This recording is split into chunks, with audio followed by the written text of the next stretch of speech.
In Quito, Ecuador. I am Estefania Bravo, and this is From the South.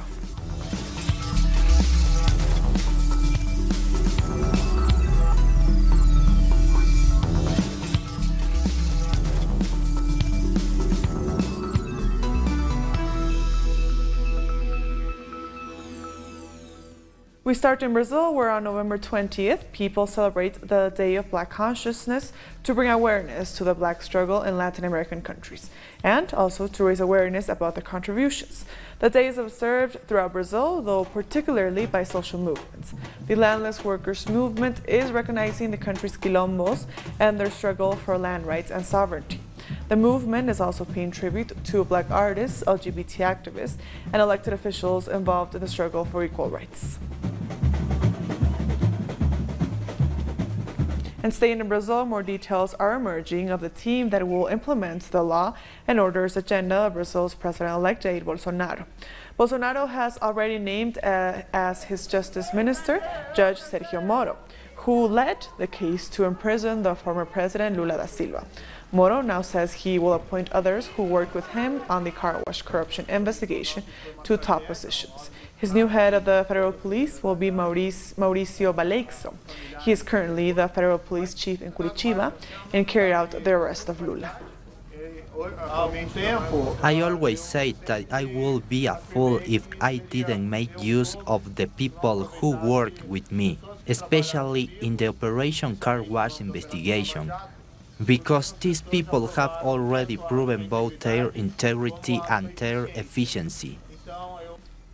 Central American migrants who are part of the Migrant Caravan continue heading towards Tijuana, Mexico, where they plan to ask for asylum at the U.S. border.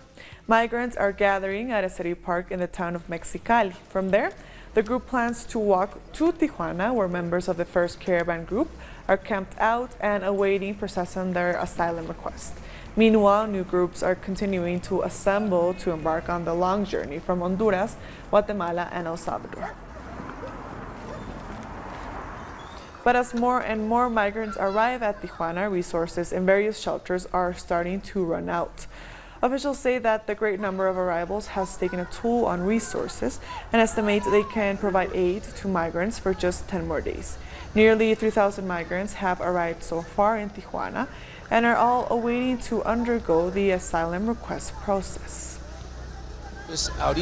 Right now they have a legal migration process to get into another country, which would take some time. But in the meantime, we are responsible for providing them with basic needs.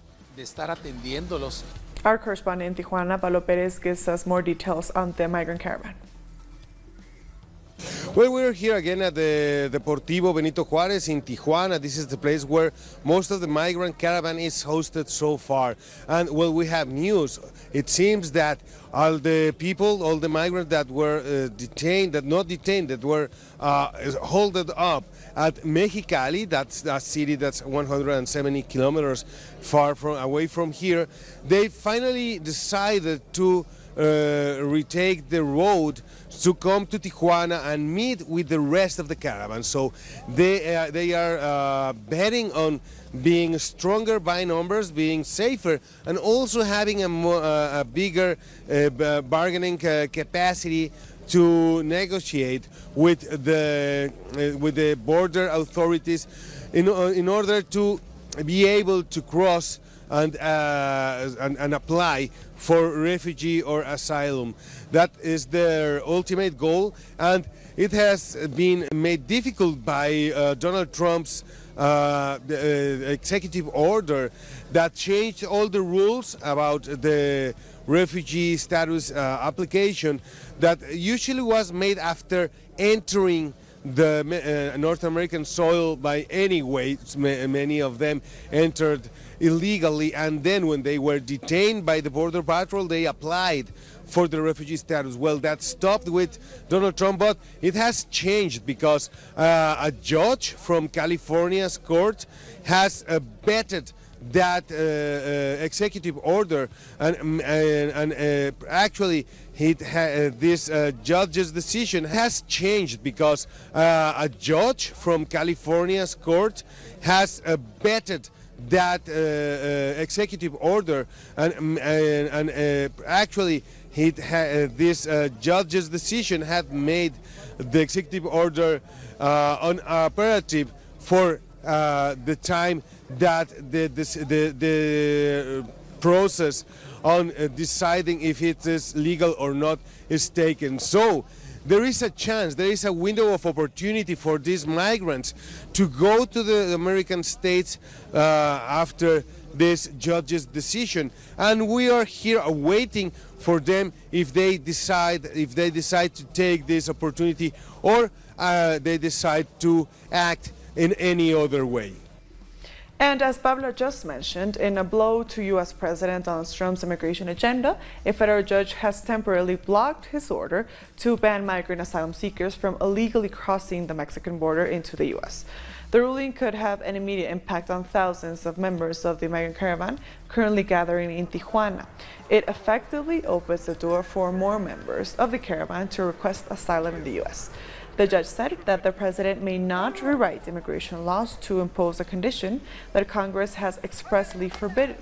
The Trump administration is forbidden from enforcing the new rules until the court case proceeds on December 19th. Very important. People can come in, but the mayor of the city of Laredo on the U.S.-Mexico border has said that the presence of troops at the border is affecting the city's social and economic outlook.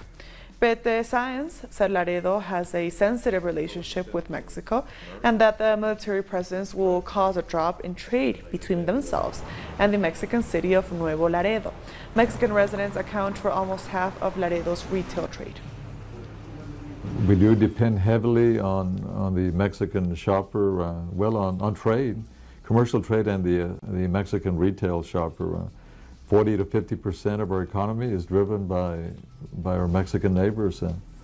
I usually say we're tied to the hip. I mean, we're a region. We consider ourselves a region.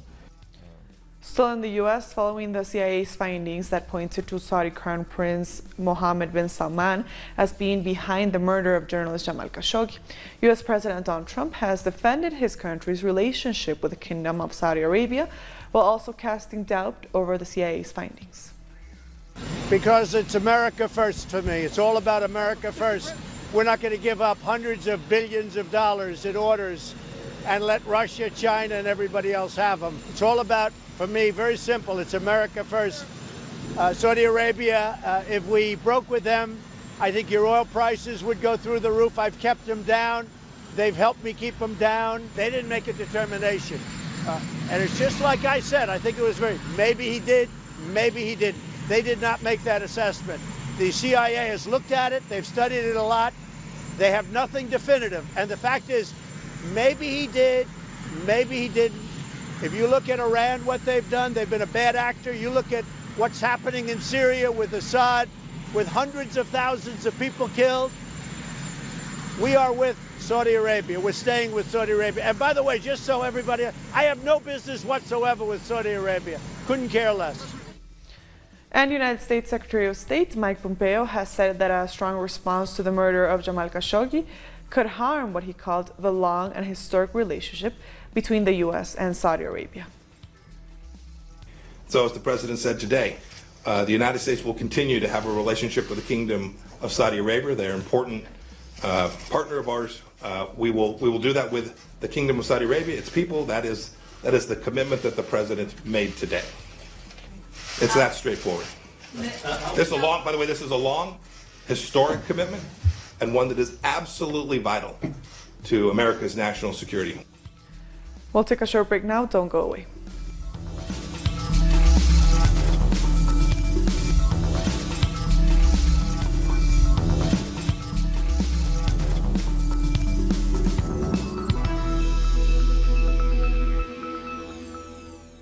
Welcome back. British musician and founder of Pink Floyd, Roger Waters, was in Ecuador this week, visiting indigenous people in the country's Amazon region. He went to support the communities affected by decades of oil pollution by Chevron Texaco. On Monday, the country's Civil Aviation Authority initially refused to grant permission for his plane to land in the Amazonian town of Lago Agrio. Activists around the world are very... On his return to Quito, Telesur sat down for an exclusive interview with Roger Waters. He spoke about the need to understand our responsibility to our fellow human beings and the planet. The planet is dying, and I want it to still be there for my great-grandchildren, if possible, and even their children, great-grandchildren. Wouldn't it be nice if the human race learned to be progressive and learned to think about and imagine what the future might be, rather than just, boom, let's blow it all up? It's not about rock stars or musicians, it's about every human being understanding their responsibility to their fellow human beings and to the planet, or we're all dead very soon. That is the sad and sickening thing about the American empire, is that they've fucked up so many other places, and as did the British, I have to say, as do all colonial empires. They really screw things up. They don't help anybody to progress or go anywhere. They only hinder the potential the human race has to develop in a progressive way. You can catch Telesur's full exclusive interview with Roger Waters on his trip to Ecuador on Wednesday at these times.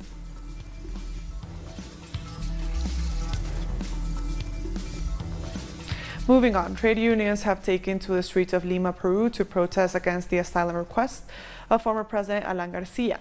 Protesters marched towards the Uruguayan ambassador's home to demand that Garcia not be given asylum. Over the weekend, Garcia requested asylum in Uruguay after the prosecutor's office announced he was being investigated for being involved in the Odebrecht scandal.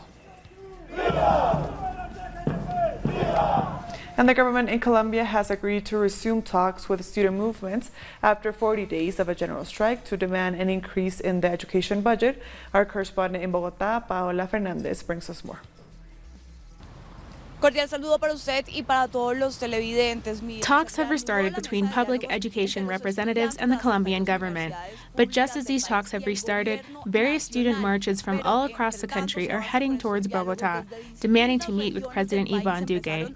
Duque has so far avoided meeting students, sending various delegates to meet with them instead. The only answer students have received so far is that there are no funds to provide a higher budget for public education. Nonetheless, students demand guarantees to access quality education.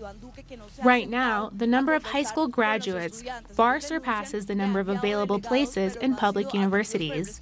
And beyond this, universities are falling apart due to their lack of budget. But it's not just university students who are raising their voices. Teachers and students from all levels of education are joining in the national strike, which has already passed 40 days. Transport unions also announced they will be joining student organizations and indigenous communities in the strike on November 28th. Unions and social organizations are set to hold one massive mobilization to condemn President Duque's policies. We thank Paola for that report. The second day of the first Worldwide Forum on Critical Thinking is taking place in Argentina. A week ahead of the G20 meeting in that country, Latin American leaders are hosting. The theme of the event is fighting for equality, social justice, and democracy. During the four-day meeting, leaders are discussing social issues affecting the region. To talk to our America. Political scientist and member of the Spanish party Podemos, Juan Carlos Monedero, sat down with Vice President of Bolivia, Álvaro García Linera, who expressed his optimism for the left in Latin America. I'm convinced that this won't last, that the long neoliberal night will turn out to be a short one.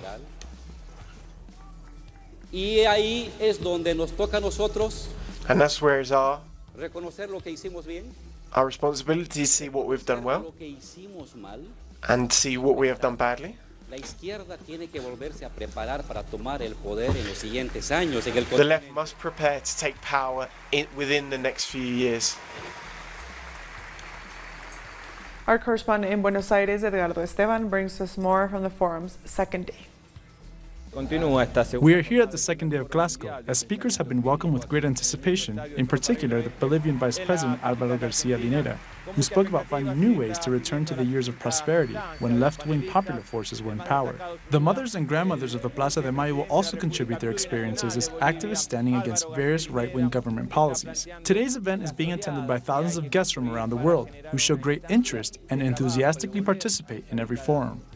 The president of Guyana, David Granger, is returning home after receiving cancer treatment in Cuba. According to a press statement, President Arthur Granger's medical team has given approval for him to return home. He has reportedly shown a positive response to the medical treatment he received for non-Hodgkin's lymphoma. And on Monday, Barbados Prime Minister Miat Motley gave the feature address at Inter-Parliamentary Exchange with gender equality advocates. She told those in attendance that gains secured by the few cannot be counted as gains achieved by all. That those things have now to translate themselves to the basic aspects of the Sustainable Development Goals, but at the level of our communities. Because if we achieve that, we've effectively achieved a large measure of sustainable development. There can be no sustainable development that precludes the progress of women. There can be no sustainable development that is premised on discrimination.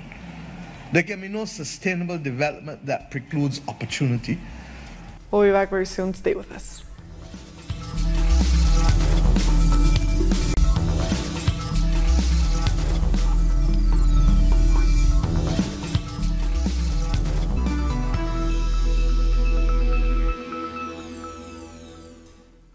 Welcome back. Accessibility to housing is an essential element for immigrants and refugees to be able to become part of a new society.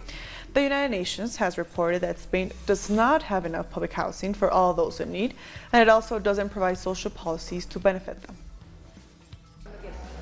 Mohammed has been living in Spain for over 2 years. For the first 6 months, he lived in a shelter, but he then had to find accommodation, an almost impossible task for migrants and refugees due to the prejudices of homeowners. It is really difficult for us because you can afford to rent a place. You're not going to do anything bad. But when you meet landlords, they start asking a lot of questions like, where are you from? Are you Muslim? Are you a refugee? Do you speak the language? There are a lot of prejudices. The rise in the price of rent and a lack of public housing are difficulties that everyone faces when they are looking for a home. In the case of refugees, the obstacles are even bigger. Refugees make around 180 calls in order to find a place to stay, and when somebody agrees on showing them a flat or a house, they face discrimination. They get the same response from landlords: "I'm very sorry, I do not want to rent to foreigners."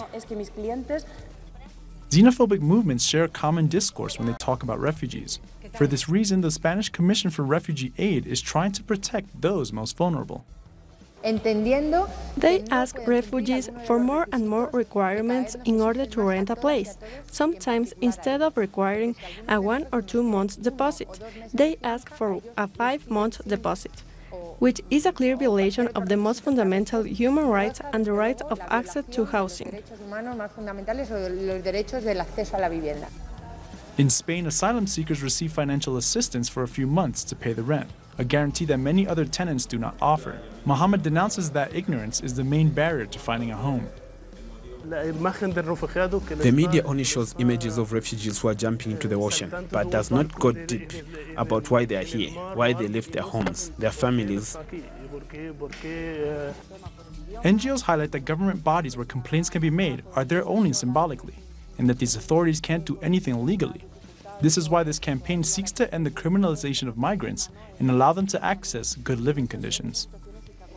Fighting between Saudi-led coalition forces and Houthi rebels in Yemen has escalated around the port of Hodeidah despite calls for a ceasefire by the UN.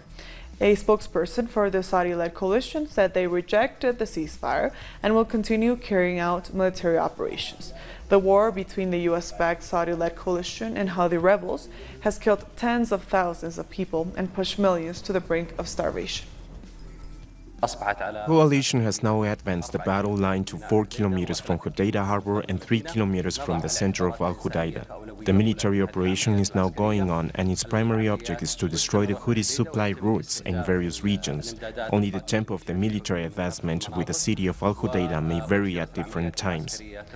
Thousands of people have participated in a rally in Gaza City to commemorate the 14th anniversary of the death of late Palestinian leader Yasser Arafat. The late Palestinian leader died on November 11, 2004 at a French hospital. He had been flown to a hospital after suffering from sudden illnesses following an Israeli military siege of the presidential headquarters in Ramallah. He was elected Palestinian president in 1996 and became the global face of the Palestinian struggle. We have come today for the commemoration of Yasser Arafat, this leader whose name exceeds all words and geography. We have come to confirm the pledge and promise. We are the sons of this great leader. We came today to renew our loyalty for Palestine and to say that we are going to Arafat's path. 9 people have been killed in a Boko Haram attack in Nigeria. The armed group have murdered 9 farmers and kidnapped another 12 people in a village in the north of Borno State. The attackers opened fire on workers while they were doing their job. Boko Haram has intensified attacks on farmers in recent years, accusing them of giving information to the military. The United Nations Environment Chief has resigned. Let's see more on this and other stories from around the world. The United Nations Environmental Chief Eric Solheim has resigned amid criticism over excessive traveling and internal rule breaking. Solheim reportedly spent nearly $500,000 on air travel and hotels in less than 2 years. Countries like the Netherlands, Denmark and Sweden have publicly stated they were withholding millions of dollars of funding from the UN until the issues around Solheim were resolved. French nurses have taken to the streets of Paris to protest against healthcare reform imposed by the government of Emmanuel Macron. They say they feel being ignored and undervalued, especially in light of new reforms that plan to create 4,000 more healthcare assistant positions instead of giving more resources to nurses. This is the latest protest against President Macron's proposed reforms. The population is aging. There are nurses here, and we need to recognize their capabilities. And we also need to know how to adapt in light of the situation. That isn't happening, and that's why we're not represented in the health plan that the government has presented. They've completely forgotten us.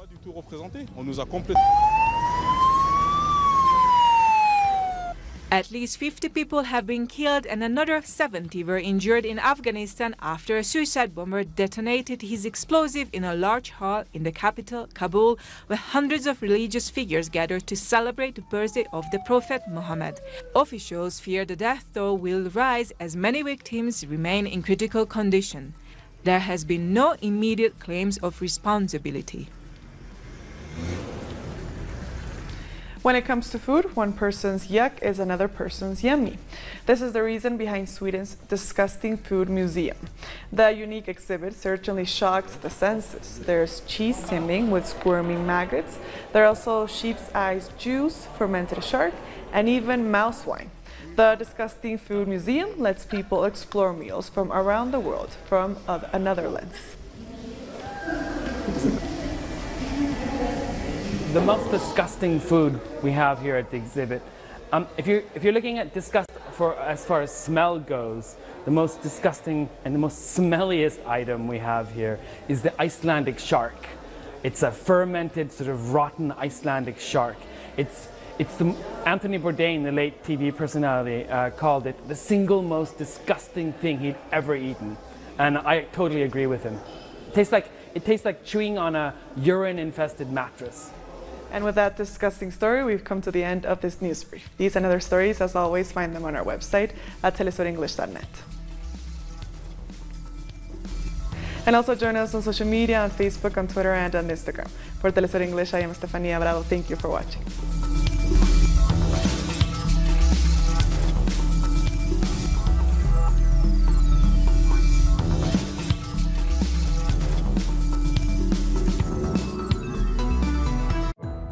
Our actions have an impact.